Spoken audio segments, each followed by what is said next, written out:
Good evening and welcome to the World Cup Football Show here on IslandStats.com. I'm at the home of World Cup here at my cousin Roots' place, Kansas.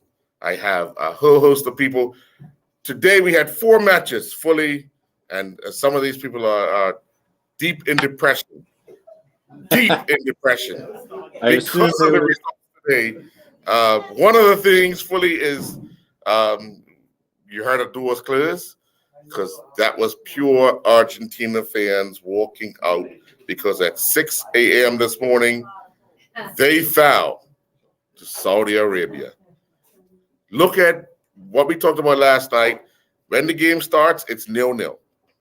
Yes, sir. Here we go. Argentina's in a full messy. Yeah.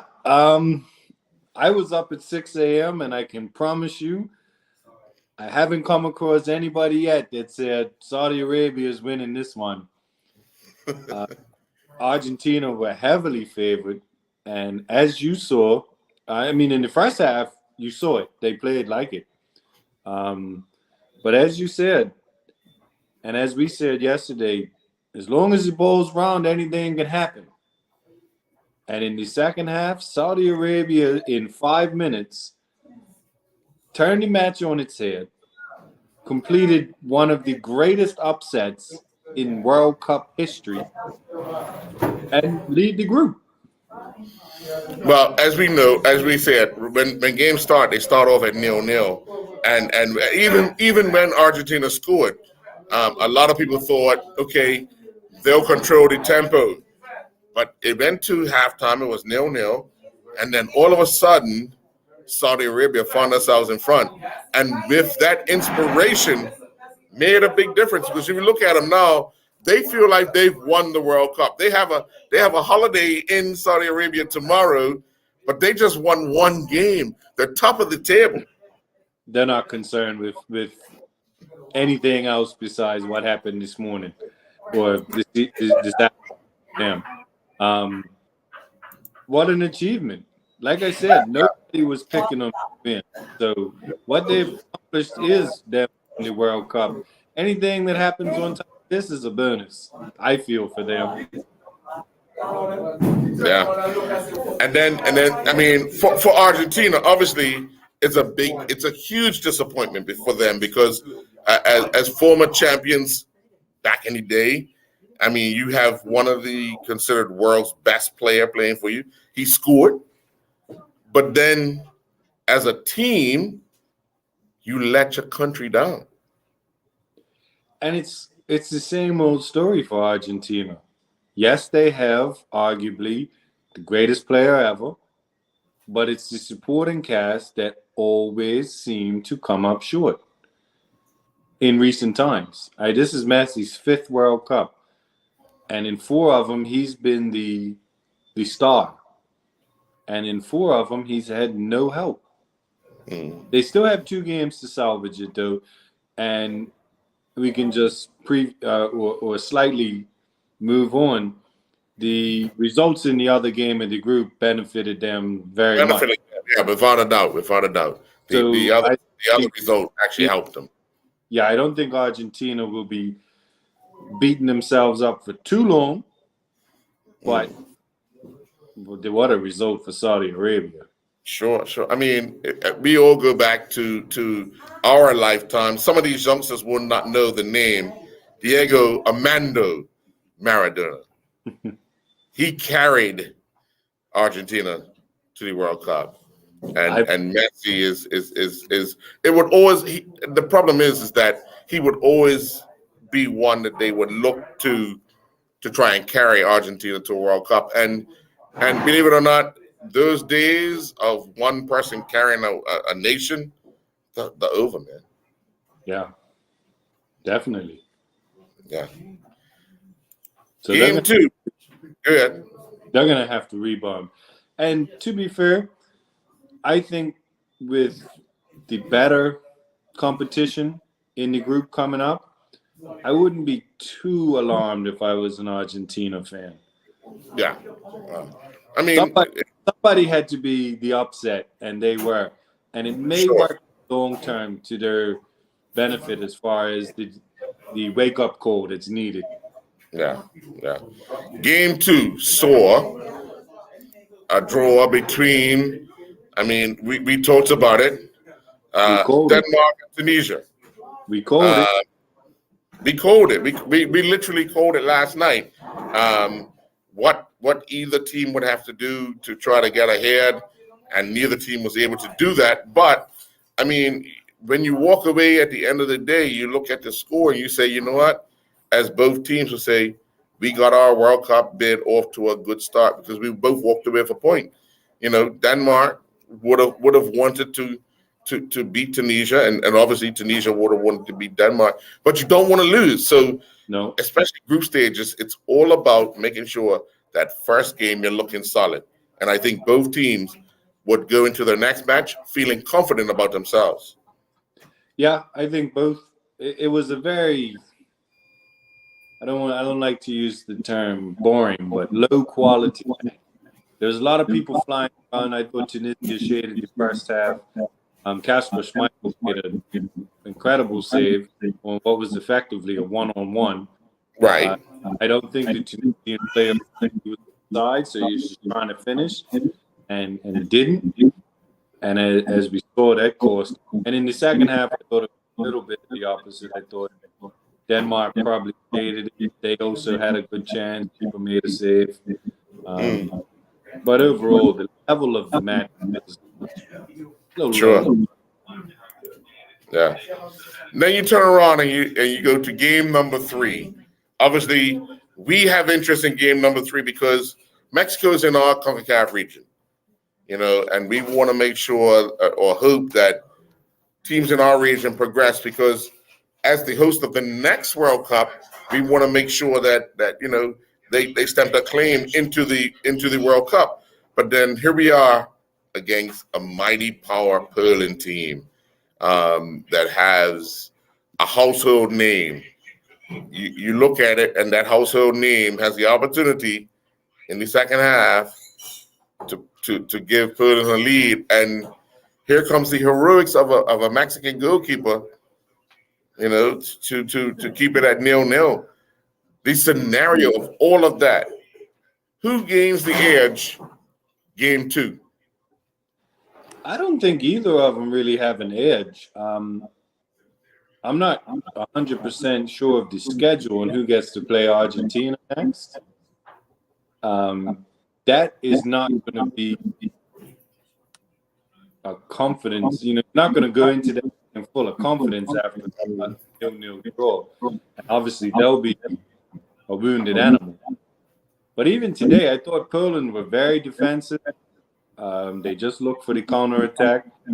They had their shot, as you said. But I think we need to definitely mention that Ochoa, every tournament that guy plays, comes up big. Super Saiyan, Superman, whatever hero you want to give him, he steps up, his level raises. And I was in Flanagan's and Outback watching the game. Some folks were deliberating whether it was a penalty. Right. I kind of agreed with VAR. Mm-hmm. Man had a fistful of shirt. Oh. So I agreed with him. He was wearing the other guy's jersey. Yeah. That's what it looked like. But I told him, I said, Ochoa will save this. So said, so done. And after that, I don't really think anybody. Well, the Polish keeper made one good save, but again, the match wasn't great. I think both coaches went into the match looking not to be on the wrong side of a result at the end of the match, and clearly had had Perlin scored the penalty, obviously Mexico would have had to come out and try to get an equalizer, which would have opened the game up. But we get a question. What are both of you thoughts on the penalty? Should have been given, and it wasn't with the ref and the VAR check. So one thing that we have to be conscious of is that they have all these camera angles. Whenever the referees ask to have a look at the VAR, it's still down to the referee.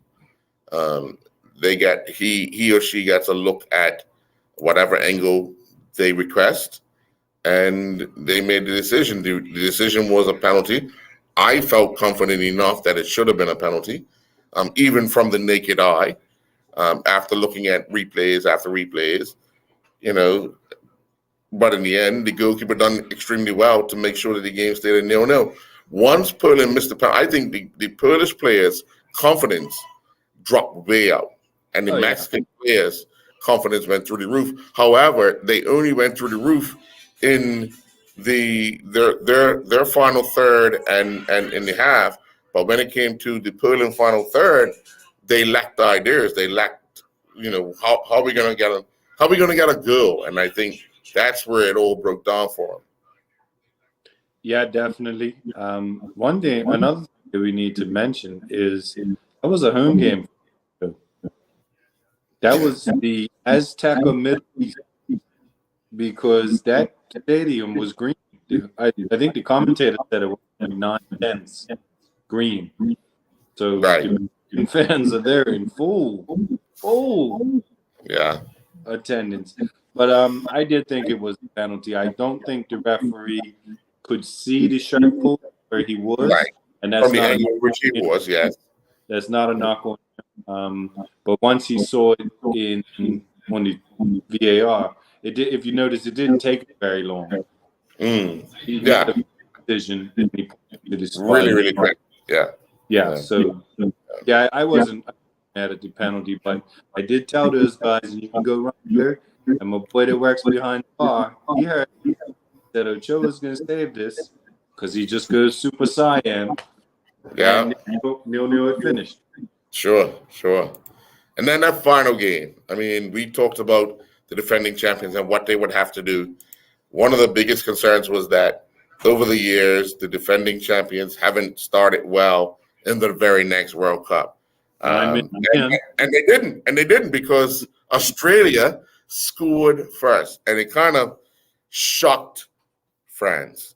I mean, if you look at it, it was green and gold for quite some time. I mean, they celebrated like they had won the event after 10 minutes. But then clearly France changed gears, changed quality, changed everything in the game, and came out 4-1 winners. I mean, clearly France showed what they're capable of doing, even when things are not going their way. Yeah, they've lost their starting left back. Yeah. Unfortunately, that did not look good on the bill. No, not at all. But yeah, Australia, I mean, that was their first foray forward. Ball across, slammed him. Here we are, 9 minutes in, 1-0. Everybody's saying, "Oh, here's the curse of the champions." Yeah. France had a few threatening moments because they did. The pace of their wingers in Dembele and Mbappe is there's not a lot of fullbacks in world football that are going to relish the opportunity to run with either one of those gentlemen. Right. And I felt Mbappe, even before the goal, was going to contribute something. Sure. The Rabiot scored the first goal. Right. Giroud scored right after that, and it was kind of like. But I have to say that the defender, the right back that was out on the wing facing Mbappe, he never got the help that was required from guys in the middle. One of those guys should have been able to go out there, and when he went around his marker. They should have been there to put in a tackle, but they left the guy out there isolated by himself. And Mbappe had a field day with the guy. And I'm to be honest, that guy's probably got to sleep on the floor tonight, because if he sleeps in the bed, it's gonna fall out of his bed.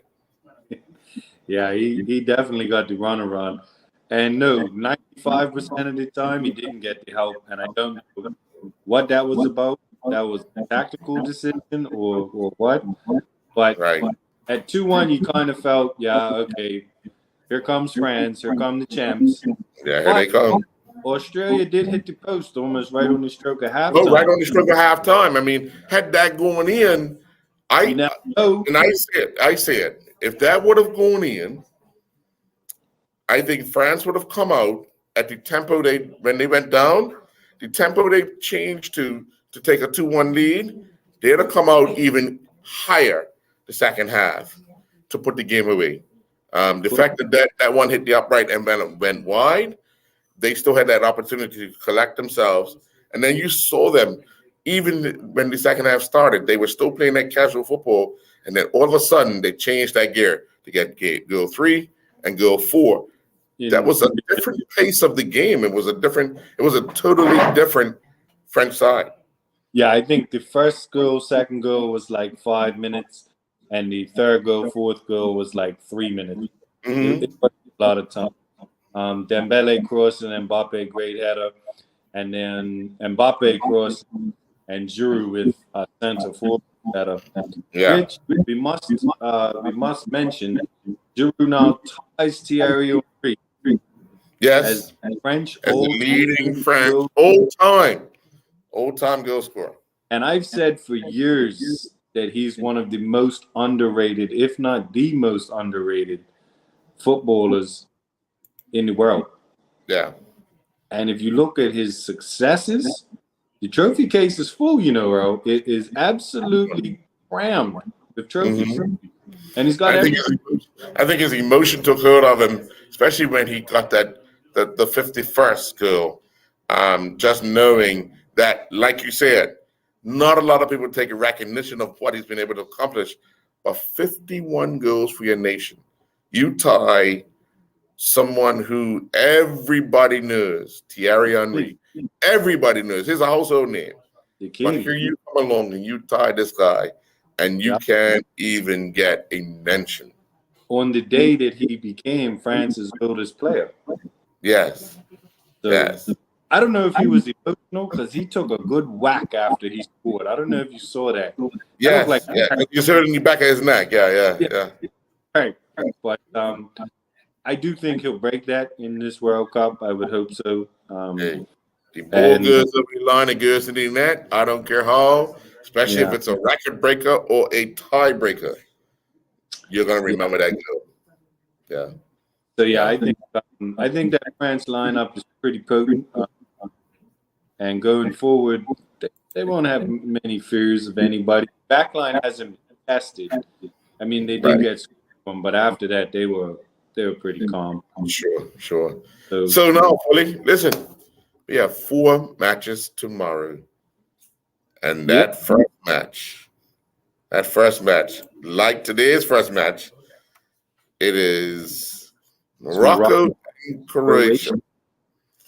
Now, we talked about that Argentina game yesterday, that if you underestimate your opponents, anything can happen.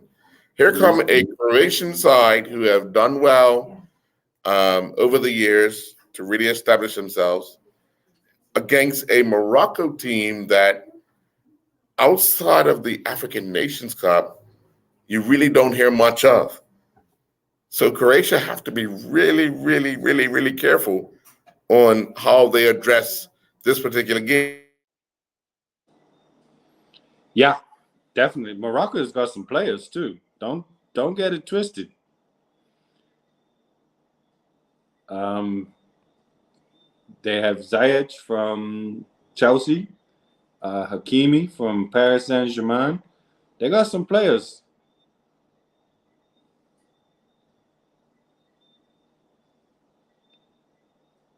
I'm not sure if you froze, Earl, but we'll keep going. Yeah, as an African team, as we've seen, they'll just run. They will play for 90 minutes. So Croatia, as defending finalists, second place, they got to be on the tours.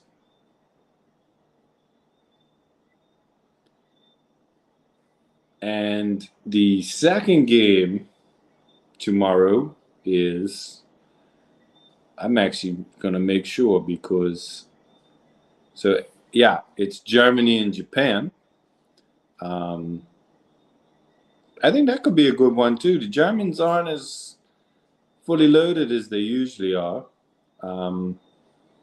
Japan obviously are a solid unit, but I would expect Germany to break them down. And once they do, you probably see some goals in there.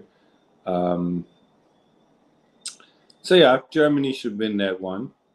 Obviously, the experience is there for them. Spain and Costa Rica is the next one. That could be a good game. I mean, Costa Rica obviously in our CONCACAF region, and Bermuda took them to the limits in the Gold Cup. But yeah, Spain probably be a very young team. Got some of the Barcelona youngsters in it, and I see Spain giving them probably edging that one out. Quality's just there. But should be a good game. I think that one could be a good game. And then finally, you got Belgium and Canada. Now, as a Canadian, my father's Canadian. I'm looking forward to this one because it's the first time Canada's been in the World Cup for eons. Obviously, Belgium are one of the favorites. De Bruyne is just out of this world, even for Belgium. It's not just for City. I'm interested to see what Canada can do. Obviously, they have some players that fly under the radar. The biggest name, Alphonso Davies, that plays for Bayern Munich. And he is fit. By all accounts, he's ready to go. He's healthy. So that could be, this could be a good one to watch. Belgium definitely have the experience, but like I said, Canada's got some guys that play in the lower leagues, play in the French league. Jonathan David's over there in the French league scoring goals. So it could be a game that's. I think tomorrow's got a lot of games that we want to watch. Don't know if I'm gonna wake up and watch Morocco and Croatia because it's a very long day today. For those of you that woke up at 6:00 as Argentina fans and watch your team lose, it's a long day. But no, I probably will. I just love football too much to not wake up and watch the World Cup. So, yeah, so we got Morocco, Croatia at 6. Germany, Japan is at 9. Spain and Costa Rica is at 12. And we're finishing with Canada and Belgium at 3 o'clock. That's the 4 games tomorrow. I'm really looking forward to it. Hope you guys are too. Yeah. I don't know what's happened to Earl. I guess he's having a good time at the bar. And is this the last? No, we got one more day before we then start the second round of matches, which again, that's a full slate. I'm loving this 4 games a day, especially because I'm off this week. It's a great way to pass the day. You watch a game, you got an hour to do what you got to do. You watch a game, you got an hour to do what you want to do. And by the time you know it, the day is going by. You haven't done anything you really want to do. And it's 5 o'clock. Hey, he's back. Hey, fully listen. Where I'm at, right? We were talking bad about we was talking bad about the team that these people support, and they cut my power off. Oh my dear. So I wanna be able to go to these places and bring live coverage from certain places, but it's when they don't like what we say, they take it out on us. Sometimes the truth hurts. Well, but the thing is, once the game's over, that's the reality of the game. Argentina lost. all you Argentina fans have got 2 more games to make it work. But you know, You hey, better. listen, I had to fade to black because they started threatening me bad. You know. All right, So, David. Tell you so, what, you I've done know, the previews of tomorrow's matches. Let's just call it a night before you get cut off again. yeah. I mean, if you look, I mean, if that first match sets the tone as today's first match set the tone. Where Saudi Arabia beat Argentina. So tomorrow's first match literally sets the tone for the day. Yeah, that's a good point. Because I know a lot of people were tuned in after seeing that. Well, what else is going to happen today? Unexpectedly. Yeah. So Yeah. I don't think we'll see any big shocks tomorrow. I really Well, think Canada might be able to pull that, something. right? You say that, but you know what? I really want to see this Germany-Japan game. You know why? Because of what goes on socially, domestically, and politically in those countries. Who will come out on top? Fair. I mean, the Germans have the experience, but they just don't have the hype around them this year. Yeah, yeah. I mean, they might just be a silent killer in waiting, but we will see tomorrow. Definitely. So fully, we're gonna be here tomorrow, 8 o'clock, and we'll bring everybody the 4 matches of the day, as well as the next day's matches, and everybody's tuning in because, as we know, Manchester United have indicated that Ronaldo's contract is done. That's for Portugal, and everybody wants to know what Brazil's doing.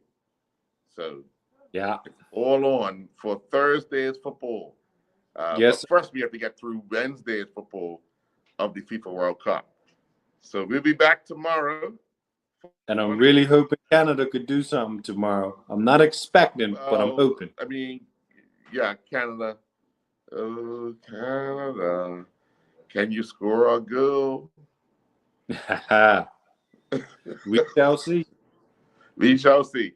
But anyway, we'll be back See you tomorrow. at 8 p.m. with another edition of the Artist Stats World Cup Show. Have a good night, Fully. Night, mate. All right.